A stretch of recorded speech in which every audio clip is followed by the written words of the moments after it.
Where do we go from here? Question of reopening, which everyone wants to do and everybody wants to do yesterday. I am at the top of that list. We have to understand on the reopening, as much as we have this emotion, we want it to happen and we want it to happen now, and we can't take this anymore, and everyone feels the same, it is a delicate balance. Remember what we have to do on reopening. And remember, it has never been done before. None of this has been done before. So anyone who says to you, oh, I know what we should do, I know. Yeah, you don't know because nobody knows. And that's the one thing that we have learned over and over again. And this place has never done this before. Also, you look around the world, you see warning signs from countries who have opened. And my point is to our team, I want to learn from those other countries, frankly. And I want to make sure we know from our studying and assessment of what's going on in other countries that what worked, what didn't work, and let's learn from those lessons. And you can now go back and look at Wuhan province and look at Italy and look at South Korea and see what they did and see what worked and what didn't work. So let's learn.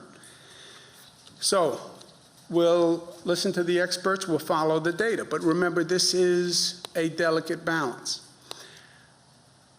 What are we doing on reopening? We are easing isolation. We want to increase economic activity. That will happen essentially through a recalibration of what are essential workers. Remember, we never turned off the economy, right? The economy is still functioning. You can get in your car, you can get gasoline, you can go to the grocery store, you can shop. You can get on a bus. The economy is functioning. We never turned it off. We turned it way, way down, and it's just the essential services that have been operating, but the essential services have all been operating. What you will be doing, in essence, on the reopening is recalibrating what is essential, right? You'll start to open that valve on the economic activity, and you'll turn that valve very slowly, reopening the economy, more essential workers, do it carefully, do it slowly, and do it intelligently, more testing and more precautions at the same time that you're opening that valve. More testing so you have more information about who should be coming in, et cetera. More precautions because you know that works as you're calibrating and opening the valve. And while you're opening that valve, watch the meter. What's the meter? The meter is the infection rate. The meter is those daily hospitalization rates.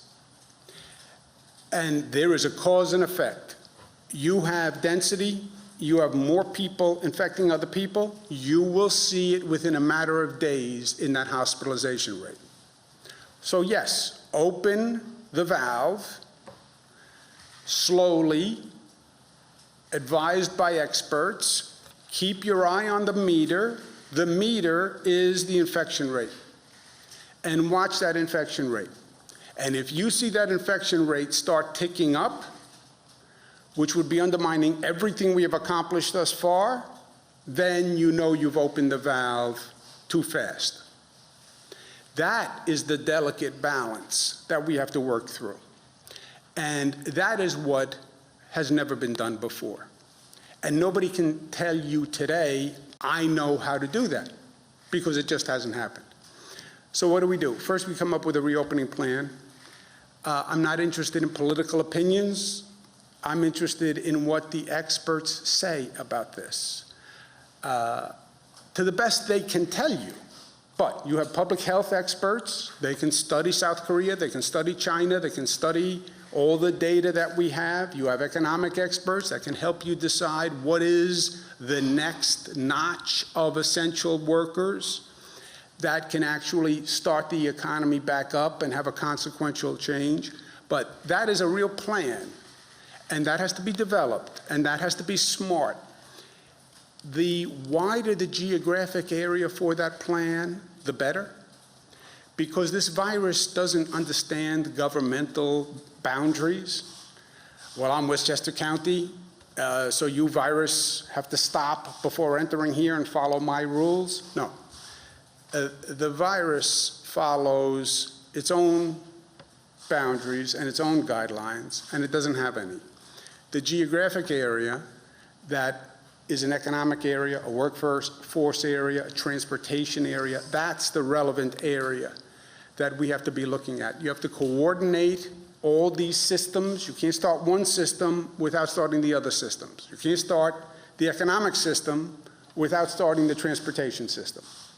And if you can't run the transportation system, then you can't reopen the economy. It just doesn't happen.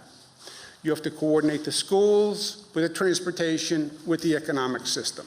These systems work in coordination. They're big gears, and each gear intermeshes with the other gear. And you can't start one gear with the other gear stopped, right? That's the coordination. You're going to need federal support, and you're going to need smart legislation passed by the federal government that actually attends to the need, as opposed to normal political considerations. Testing is going to be key, and that's a new frontier for us also. This state is probably the most aggressive state in the nation in actually getting the testing up. We test more than any other state.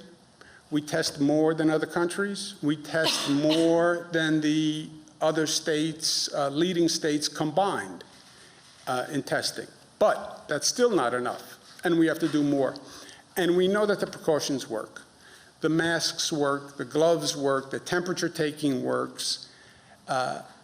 It's abnormal, it's different, but it works, and we have to do it. And while we're doing this, we have to remember to stay the course and not jeopardize what we have achieved. And we have achieved much. This afternoon, I'll be joined by other governors. We've been talking to other states, Connecticut, New Jersey, Pennsylvania, Delaware, Rhode Island, for the past couple of days about coming up with, how do we come up with a reopening plan? And can we work together on a reopening plan? And we'll be having an announcement this afternoon with other governors about just that, the reopening plan. And as I said, the optimum is to have as coordinated a regional plan as you can. I understand intergovernmental coordination can be somewhat of an oxymoron, but to the extent we can work with Connecticut and New Jersey and Rhode Island and Delaware and Pennsylvania, I want to. It is smarter for everyone, for people of their state and for the people of my state. And this is a time for smart, competent, effective government. Nothing else matters. I want to make sure that I can say to the people of this state, we did everything we could to the best of our ability. And the optimum is a geographically coordinated plan.